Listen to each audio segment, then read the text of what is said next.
So now let's hear more best practices. In addition to the school programming that Carolyn just shared, we'll hear some best practices of health programming, of athlete leadership, of virtual games, and building sustainability. Please join me in welcoming our special guests from Special Olympics programs from Eurasia, from Europe, Eurasia, from Africa, from North America regions. Today, we're joined by Alessandra Palazzotti, our National Director of Special Olympics Italy. We're joined by Demetra Emanuele, who is the athlete leader from Special Olympics Italy, Janet Portilla, Manager of Health Initiatives, and Dr. Aaron Rubin, Clinical Director for MedFest from Special Olympics Southern California, and Ansela Smith, CEO of Special Olympics South Africa. Alessandra, Demetra, Janet, Dr. Rubin, Ansela, warm welcome to all of you. Please share with our Special Olympics community about your innovative approaches to keeping local programming going through challenging times. And we'll start with Special Olympics Italy team. Over to you, Alessandra and Demetra. Thank you, Lana. Thanks, Lana. In these 2 years, we have invented new activities and also new ways to carry out those we already did. We have reinvented ourselves. We have replaced the national games with smart games, virtual games, and we have organized 2 editions. For the first time, we had a pre-games press conference with 600 people in Zoom. It would have been difficult to find the right room in attendance. The first edition of the Smart Games had 5,000 adults participating, more than in the classic version of the National Games. The big obstacle we had was inventing a new way to make adults participation possible. We understood that it would have been a success for our athletes when we saw the big participation in the torch run before the games. Each athlete could bring the torch in his garden, in the street near home, and virtually passing to another athlete, and they could post this video on socials. We got thousands of videos, and this was the biggest torch run we ever had in our country.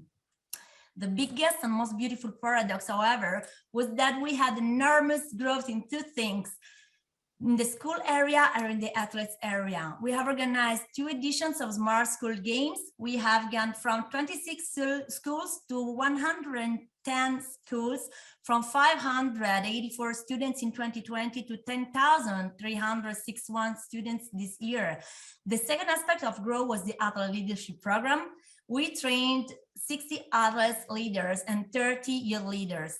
Before the pandemic, we have never been able to create such a structured athlete leadership program path because we never thought of doing it online, and in presence, the cost was too high. Forced in some way to meet online, we have created these, and now the athlete leadership program has a second level for athletes who did the first last year, and there are new athletes which are following the first level. Thanks to the experience of the athlete leadership program, this year we started with the family leadership program for family leaders. So we have 40 family members that are preparing themselves to be leaders through sessions dedicated to communication, public speaking. So today, here with me, we have Demetra, one of the 60 leader athletes I have told you about. Lana, over to you. Well, thank you so much. In fact, and Demetra, we're so lucky to have you with us today. Alessandra, if I may, I would start with a few questions to Demetra.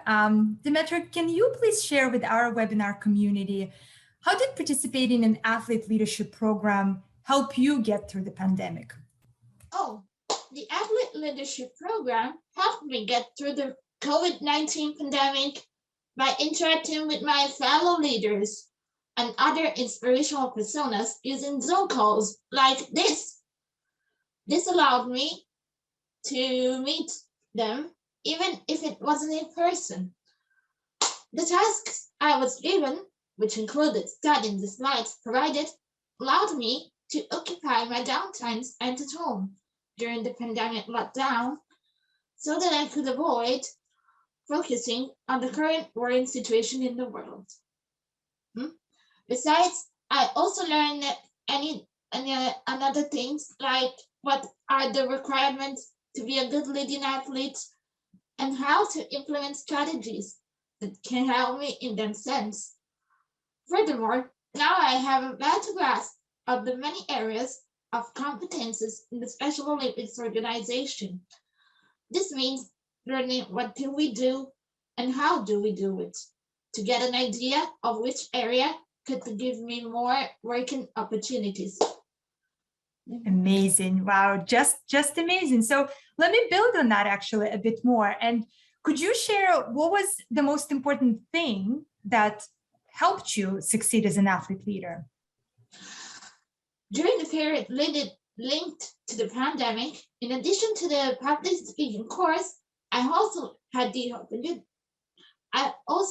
opportunity to take an information technology course and an English course, in which I learned lots of interesting things.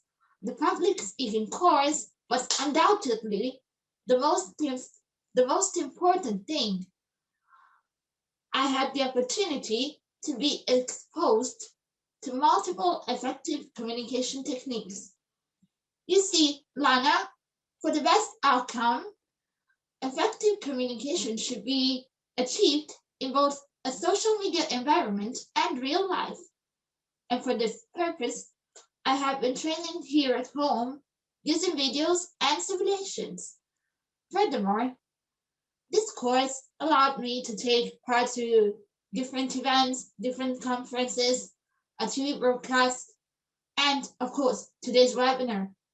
I also created and now I self-manage a leading athlete Facebook page, hoping to raise awareness of the Special Olympics movement's goals.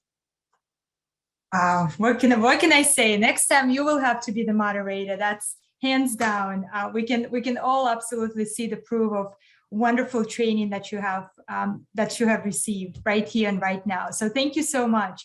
Really, really appreciate it. We have about 1 more minute, but Alessandra, I would love to ask you if you would be able to share any lessons learned from organizing the Smart Games. If you were to do it all over again, would you have done anything differently?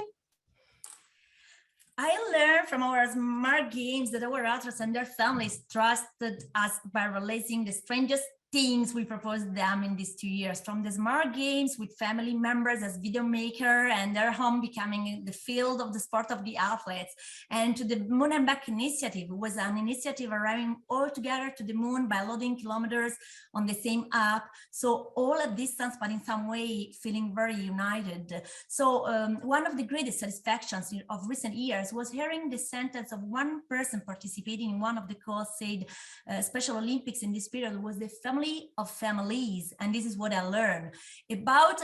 If we have to do it again, I hope we will never need to organize the Smart Games again. In June, we will have the National Games in their usual version. The claim is, let's go back to the field.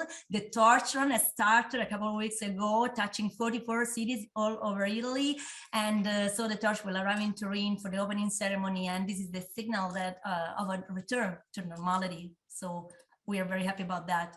Wow, how amazing. All the very best with your national games. Thank you so much for sharing. I'm sure you will be available for any additional questions from our audience.